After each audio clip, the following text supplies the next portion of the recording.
Hi Thank you so family, much. this your boy Dignity Keyz. Welcome to Thank this you so channel. much. Don't forget to subscribe and share. The organizers of IYES, President of IYES, my very good friend, Pastor Brian, distinguished speakers and renowned men of God, fellow youth leaders and change makers right here with me, I say good afternoon to you all. Let me be quick. Hi family, this your boy Dignity Keyz. Welcome to this Pastor Brian channel. and his Don't team forget to subscribe and share. for the awesome job they have been doing organizing this amazing summit over the years.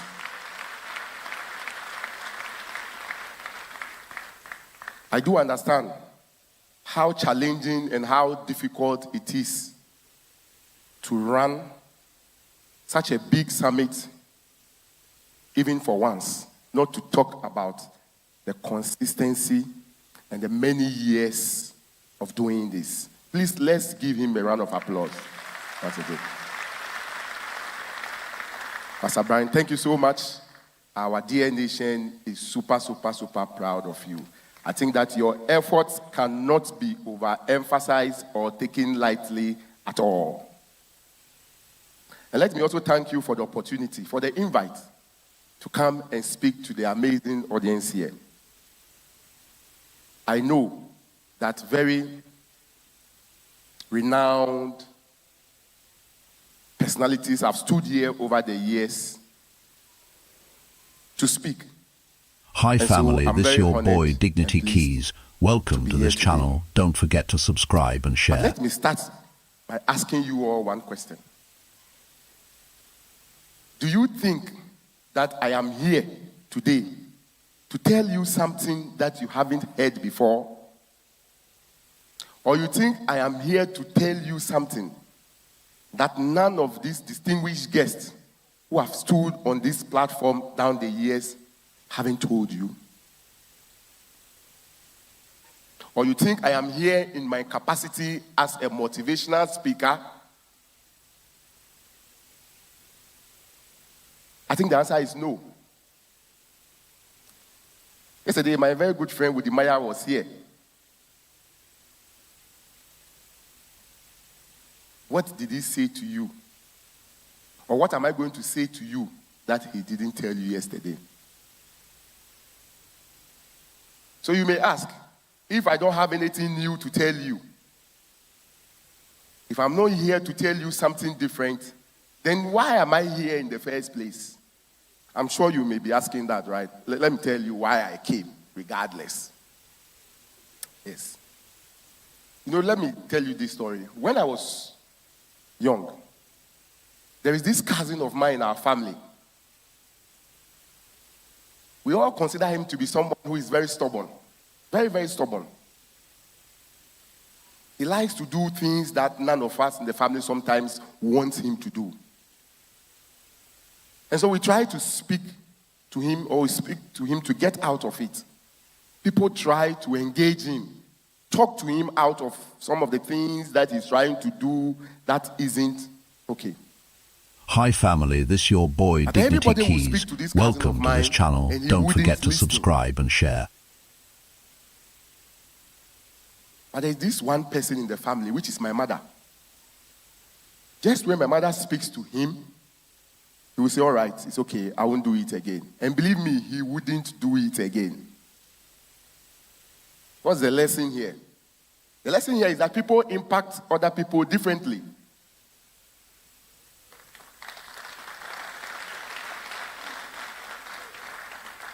So Pastor Brian could be speaking to you every year.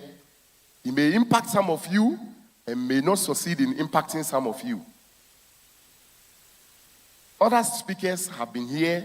They might have impacted some of you and may have not succeeded in impacting some of you.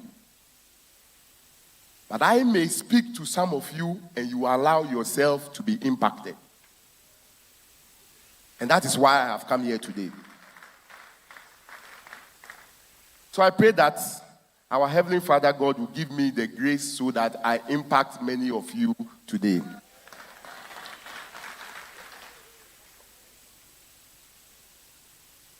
Pastor Brian and his team have asked me to come here today and talk about transgenerational impact.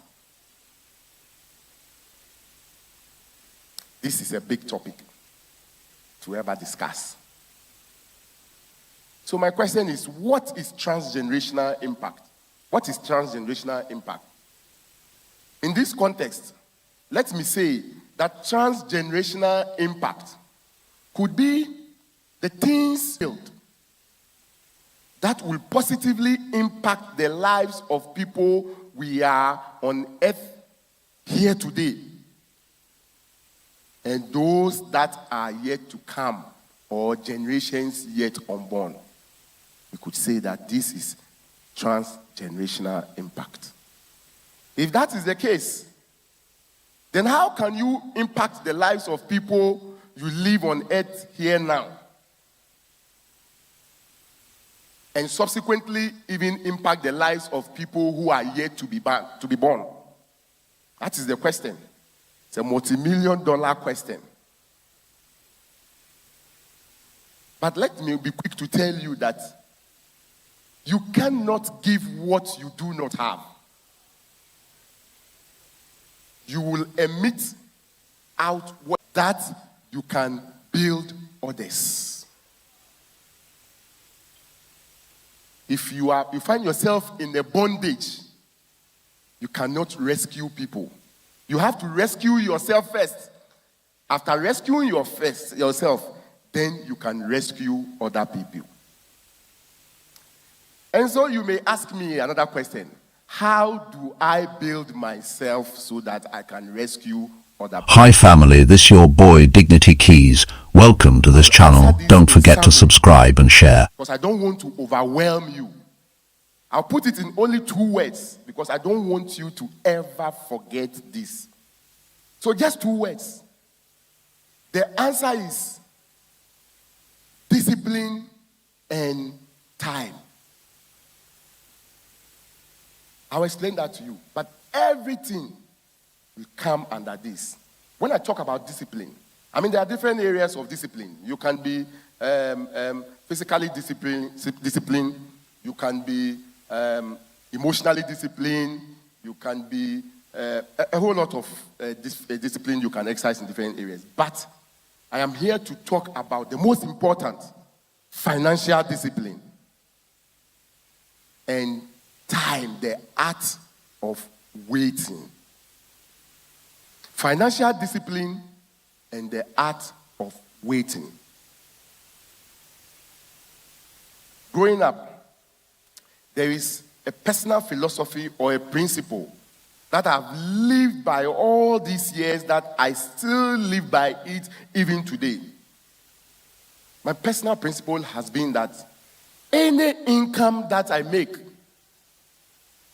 I will save 80% of it and reinvest it. I'm only allowed to spend only 20% of my income.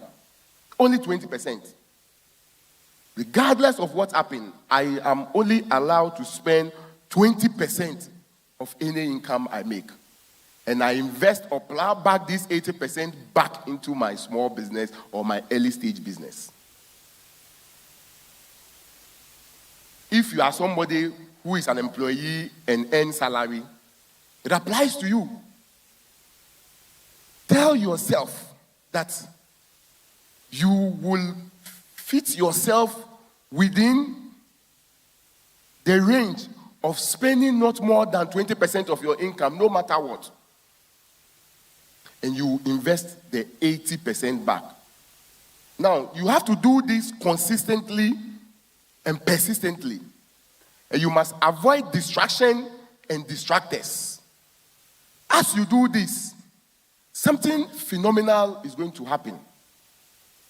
You would experience the power of compound effect. You will experience the power of compound effect with these monies that you are not spending, you are not using, and investing it back into your business or putting it into an investment account.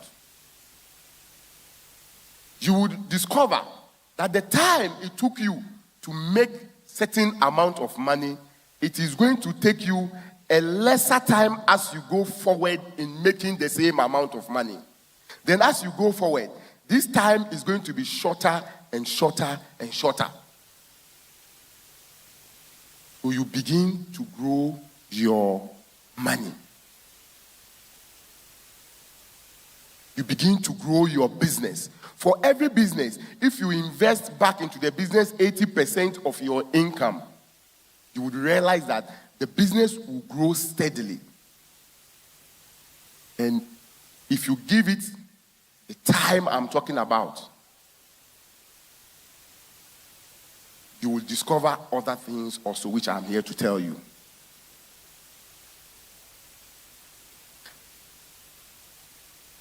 You will discover something very remarkable. You would realize that your brain has a direct correlation to your bank account or your pocket. If you do what I'm telling you, you will discover what I'm saying here. Your brain is directly related or directly proportional to the size of your bank account or the size of your pocket. Your brain works better. You become more smarter as your bank account grows and as your business grows. You will begin to have ideas. You will begin to discover things that you never did when you don't have money or when your money was small. So allow me to use this word. You realize that you are stupid as your pocket and you are smarter as your pocket. That is the reality.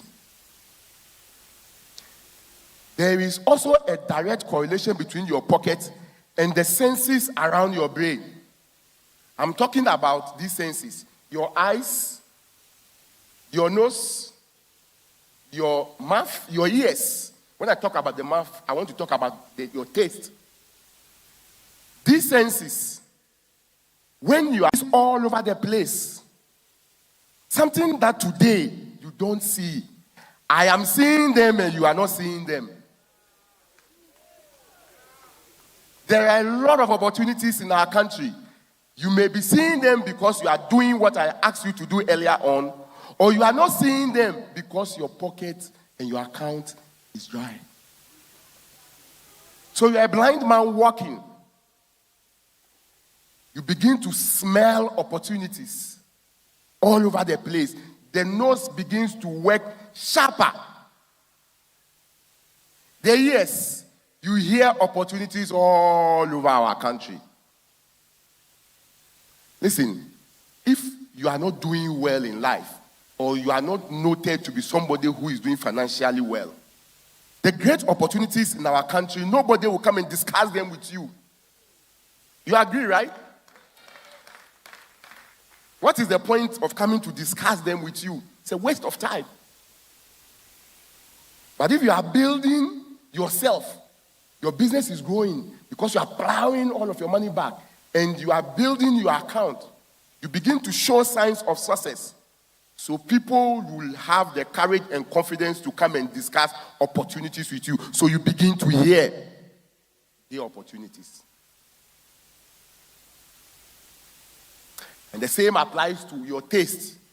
Your taste changes as your account grows. Your taste changes as your business grows. You begin to taste and feel for much more better opportunities. So you begin to invest in other things because you have taste for higher things. As your taste grows, you begin to see that your shoe has worn out. You have to change it. You begin to see that your house is dirty. It needs to be painted. You begin to see that your car is not moving well. It has to be changed. When your business is not growing and your account is not growing, your taste is dead.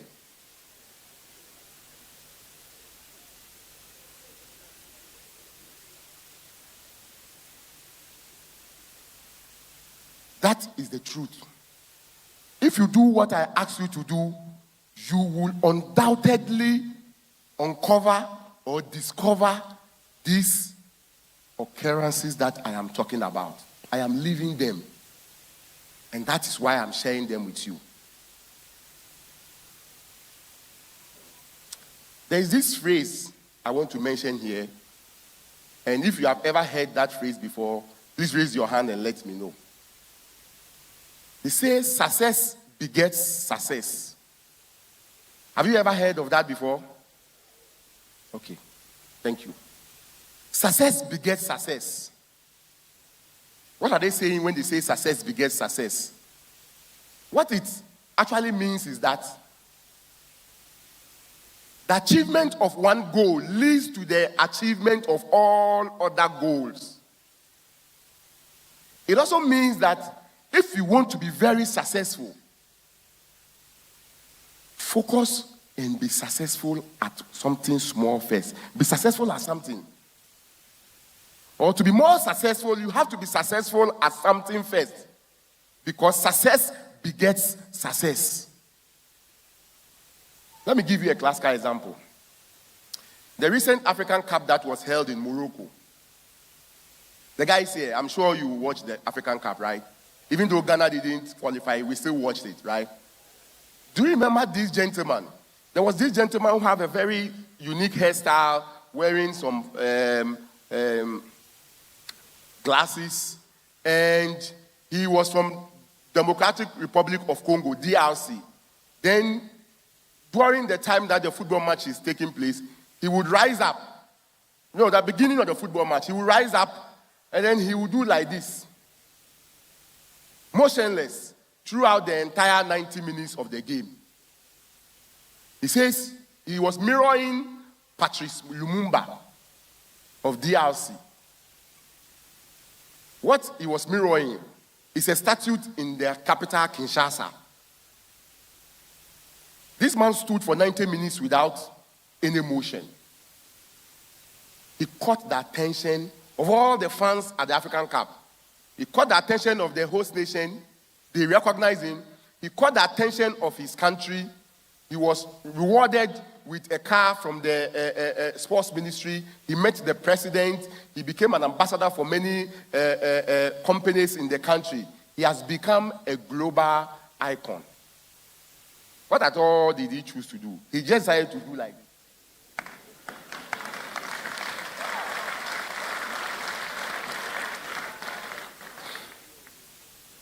This man stood like this for 90 minutes. And because he was successful at doing it effortlessly, he has succeeded at something so small. But imagine the opportunities and the doors that has opened for him. Yeah, that's him right there. Yes. This is a clear example of success begets success. To succeed in life, you must be successful at something first. So if it's about something small, you have started a small business. It is about building your account. Focusing on and taking the discipline of spending only 20% of your income and investing the 80% back consistently and giving it time. If you succeed at it, you will see that all other things you ever dream of or wish to achieve in life will begin to stare you in the face. Those opportunities will be there for you to grasp.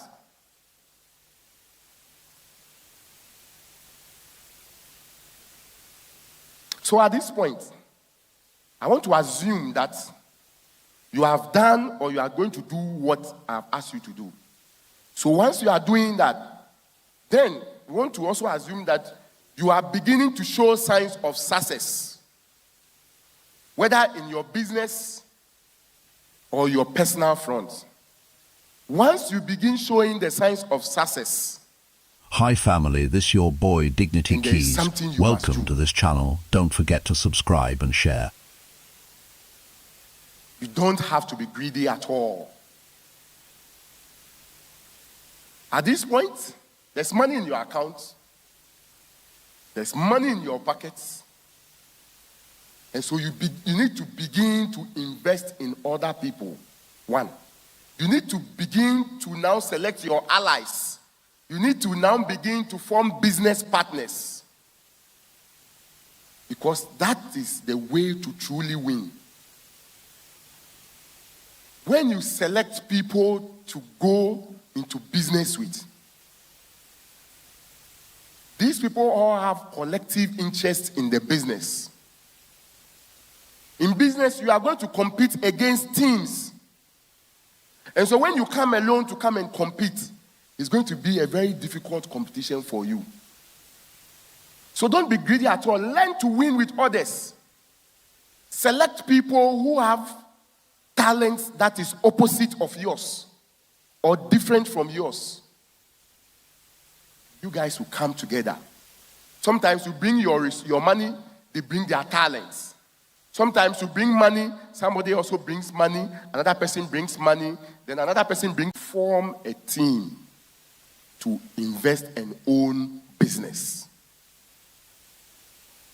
This way, you are not only giving other people the opportunity to grow and win as well, but you are also going to grow financially. Because you see, as human beings, sometimes we are fallible. We make mistakes and we make bad decisions and we make errors someday, sometime in our life. That makes us human.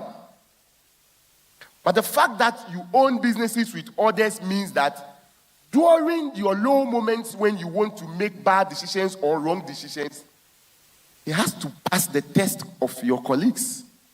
They would have to approve of it. And so they would help by identifying the weaknesses in the decision you want to make, and they will shoot it down. That way, the business would have been saved. And so you grow faster and safer. When you go this way, you are not only going to build sustainable business for yourself and for your country, but you are going to create sustainable jobs. You are also going to build sustainable income.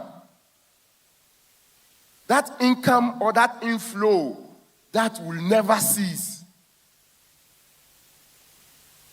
That way, you would have built businesses that will outlive you, that will create transgenerational impact. Because even if you die today, you have 3, 4, 5, 6, 7 partners. You are the only one who is dead. The rest are alive. They have vested interest in the business. And so they will ensure that this business survives the test of time because they have an interest in it. As they do so, your stake in the business will be transferred to whoever inherits you. If it is your children or your spouse, they would become the new partners of these partners of yours. And so even as you have come and gone, those you love so much that you left behind will still continue to enjoy the fruits of your labor. And even if all the founders of the business dies, those who would inherit them will all continue to enjoy. And this will continue from one generation to the other.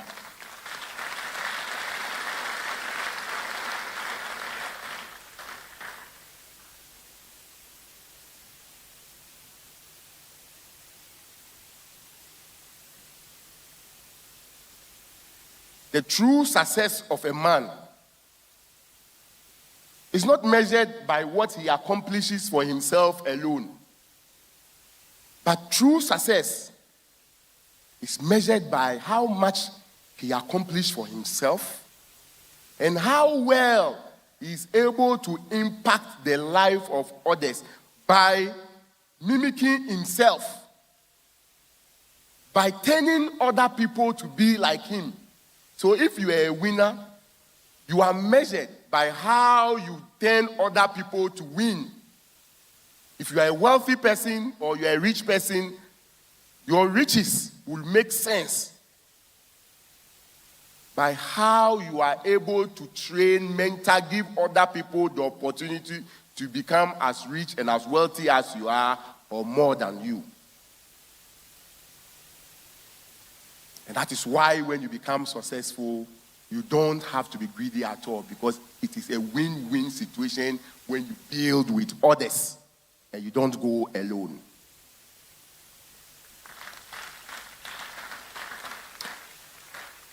And that is why I gave birth to Quick Angels some years back. After I have applied the things I told you from the beginning of my submission, at some stage, I realized that my account was growing, my business was growing. Now I was having more money in my pocket. My brain was becoming sharper. My eyes was opening. My nose was smelling. The ears was hearing. And so I gave birth to Quick Angels to invest, partner other Ghanaians and invest together with them. And today, we have successfully built national and multinational businesses that have created thousands of jobs for Ghanaians and have given better opportunity for other young people also to win and become wealthy as well.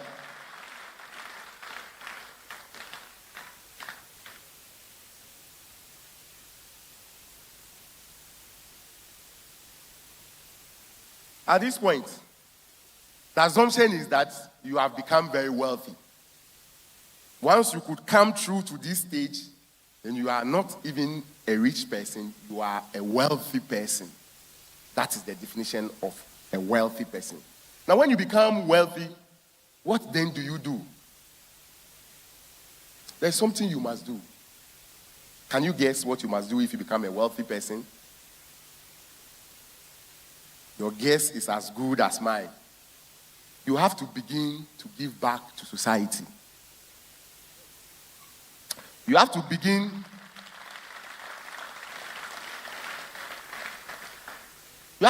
to give back to the very people who gave you what you have. Because at this point, they have given you much more than you need. And so you don't have to be selfish at all. You have to take pragmatic steps to give back to them what they gave to you. Of course, a portion of what they gave to you. When we give, we spread and sell hope and love.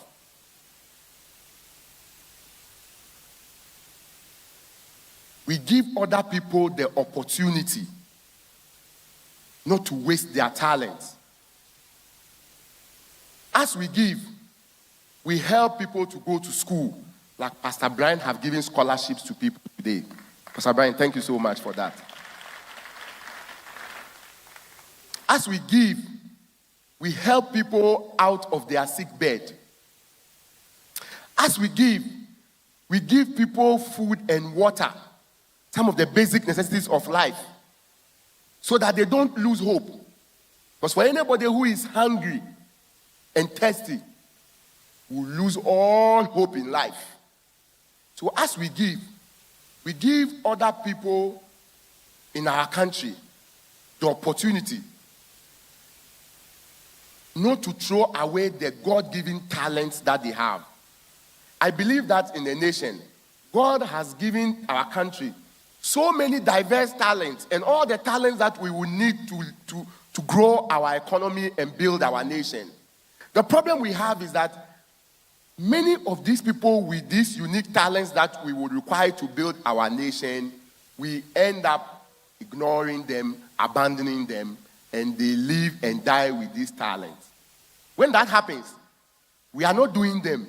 We are doing our nation evil, and we are doing ourselves evil. Because if this talent would have saved and harnessed, it would have benefited everybody else. Just imagine that the talent that Pastor Brian has today, that he's using to empower the youth and give the youth opportunities. Imagine that this talent was wasted. His mom and dad, who are here with us, didn't harness this talent, would it only have been a loss to his mom and dad or to him? It would have been a loss to all of us.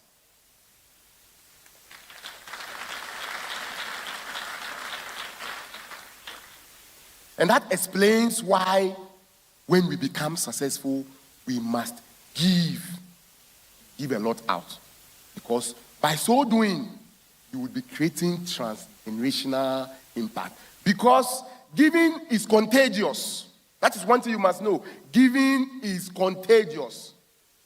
The people you give, like the young lady who we are told is 21 years today, she is a direct beneficiary of the benevolence of Pastor Brian.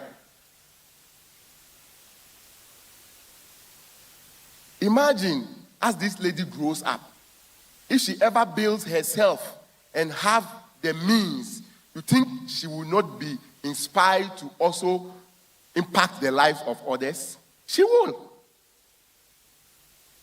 So giving is contagious. The same way, if you give and other people stand back and watch how you give, they become infected by your benevolence. And they also naturally feel like, I must also do something. What can I also do? So giving is contagious. But like I said earlier on, you cannot Hi family, give what this you your don't boy have. Dignity Keyz. Welcome And to this you channel. cannot save Don't forget to others subscribe when you and are share. in bondage yourself. So for you to do sustainable giving, wait and build yourself first. After you have built yourself, then you begin to give, and you can give everlastingly. You can sustain your giving. We don't want to see you giving today, the next day you are begging. We don't want that. Don't come and add to our problems in the country. Fix yourself first. When you begin giving, you give forever.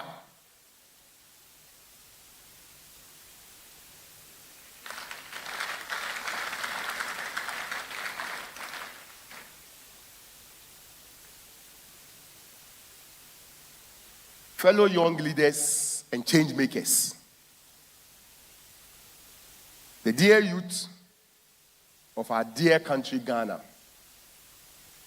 if 16 years ago, a young youth, or a youth, yes, if 16 years ago, a youth called Richard Quaye, who was only 24 years, started a small business with only £1,000 somewhere in Quaye, a small community and at a small corner, is able to build this business today to become the largest microfinance company in our country and the largest microfinance company in our continent, Africa, and has created over 4,500 direct jobs in Ghana alone, not to talk about the total jobs created for the young people of Africa.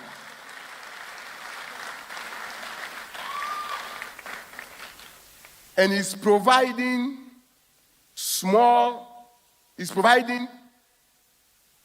credit for small businesses and individuals, over 300,000 Ghanaians in our country as I speak. Investing billions of cedis year on year directly into the economy of our country today. And have also succeeded in investing together with other young Ghanaians, building sustainable businesses with them, turning themselves into millionaires and employers as a result, and giving hope today to many people across our country through some of my benevolence or philanthropic work that I do for our dear nation today. Then what is it at all that you are trying to do or trying to accomplish for yourself right here in Ghana that you cannot do?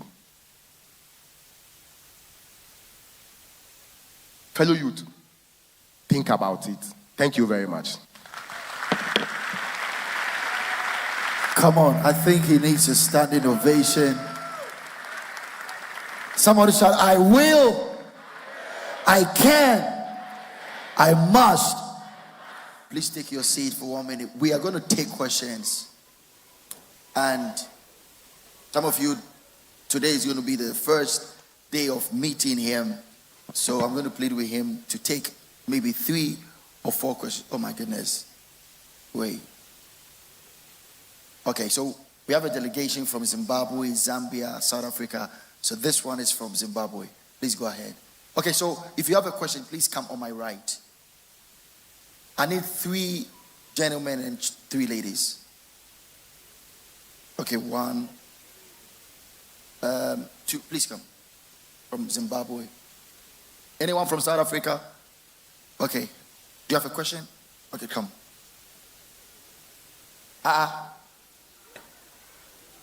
Don't worry. Media, just help me.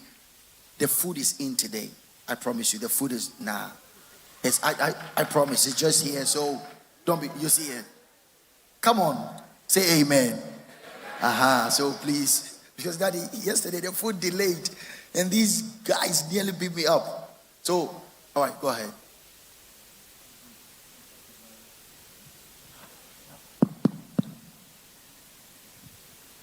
Thank you, Pastor Brian.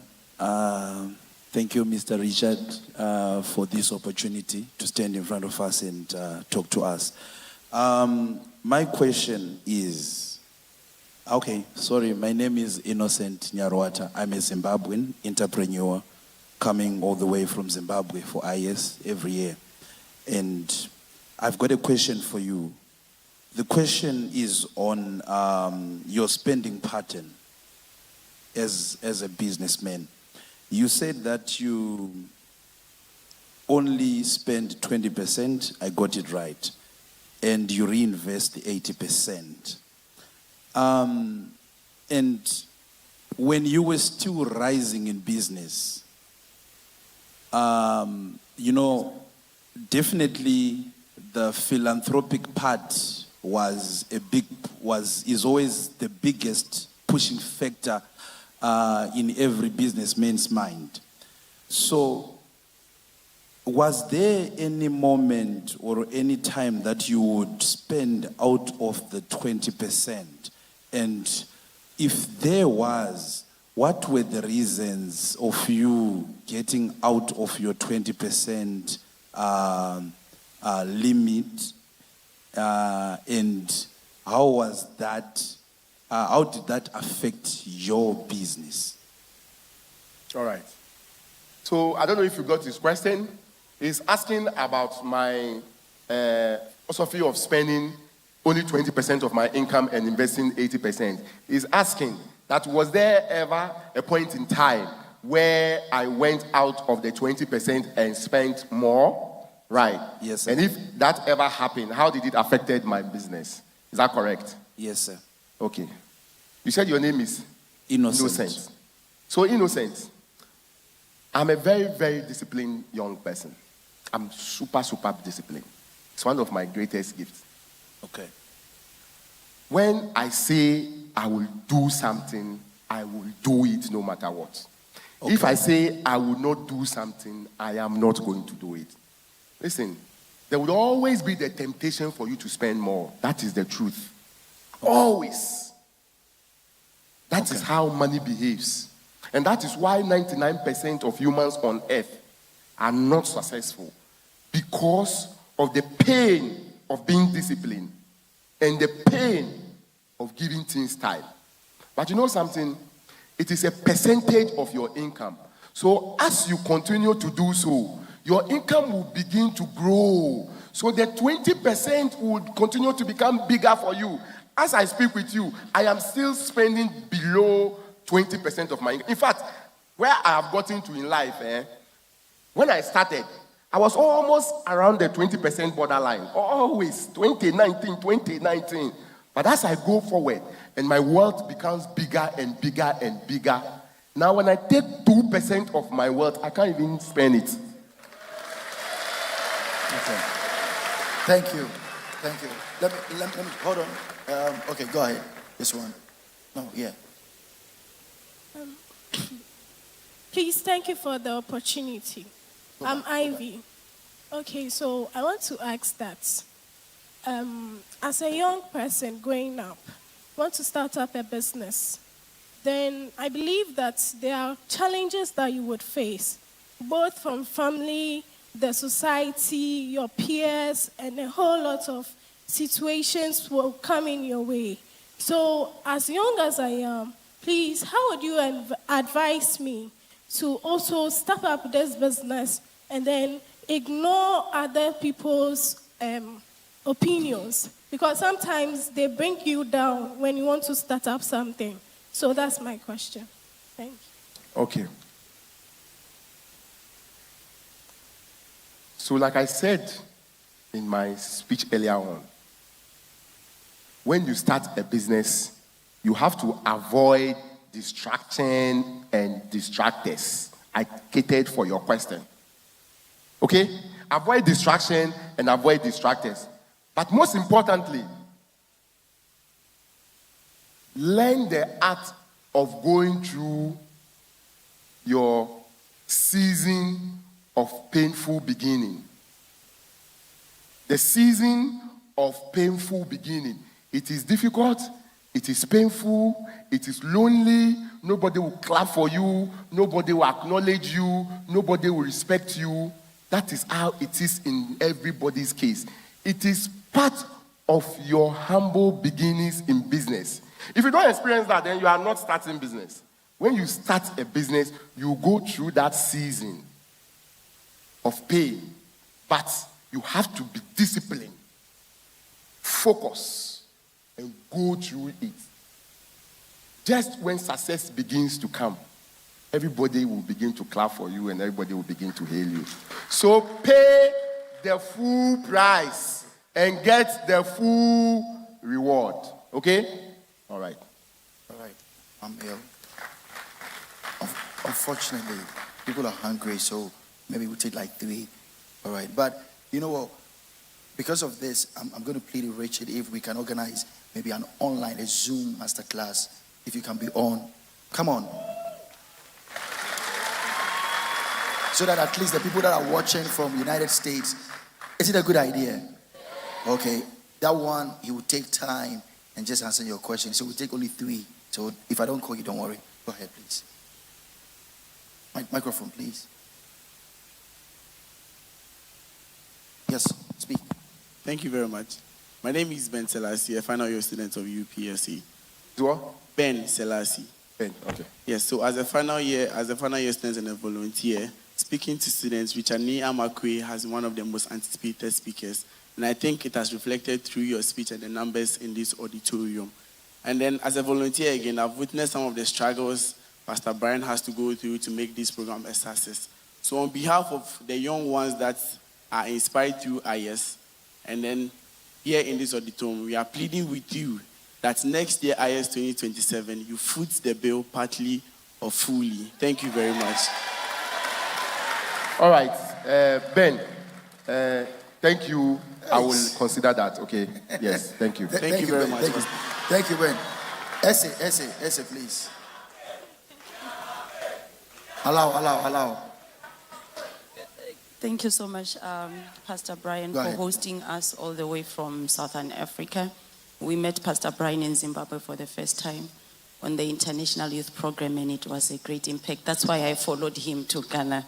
So thank you so much. I'm a young woman who's into philanthropy. Oh, sorry. My name is Minister Matsela Jewel. I'm from South Africa. So I'm into philanthropy and humanitarian work across Africa, an award-winning one. But I come across a lot of different young people who are interested in working towards the same thing when it comes to helping into orphanage care, because we have a lot of orphans across Africa that do not have care. So my question will be, what are the major steps can we take to impact Africa to raise the kind of a young generation for the Africa that we want? Okay, thank you. I think that the problems that Africans have is solved only by Africans genuinely. So we all have to take part in emancipating the youth of Africa. One of the surest ways we can do so is, first of all, build ourselves. Because like I said, you can't give what you don't have. Don't get it twisted. So you build yourself first, and then once you build yourself, we have to, if you are a businessman like I am, you have to think of Pan-Africanism. Building businesses beyond the boundaries or the borders of your country. So as a South African, if you're a businesswoman or whatever your field of area is that you are doing, you have to think Africa. You have to think expanding whatever you are doing beyond the borders of South Africa, and in my case, Ghana. So I have businesses in Ghana, which is my birth country, in Sierra Leone, in Nigeria, in Tanzania, in Uganda, and in Kenya. The reason, and in these countries, I run some of the successful businesses right there. Okay, I'm yet to come to South Africa though, but I'll be there shortly because this year I'm opening my first business in Southern Africa and I'm starting in Zambia. So, as we do this, we would empower the youth in Africa because we start by creating opportunities for them. You give them jobs. Through jobs, they begin to save money, they begin to have income. They are also able to take care of their children. They are not going to leave them to go astray. And so you realize that by so doing, we will build a very sustainable continent for ourselves that will be enviable to the rest of the world. So we must all be involved in the process. Thank you. All right. So please, take your seat. Thank you. Please, can we rise onto our feet and let's appreciate and clap. Hi family, this your boy Come on, Dignity please, Keyz. louder. Welcome to this channel. Don't forget to subscribe and share.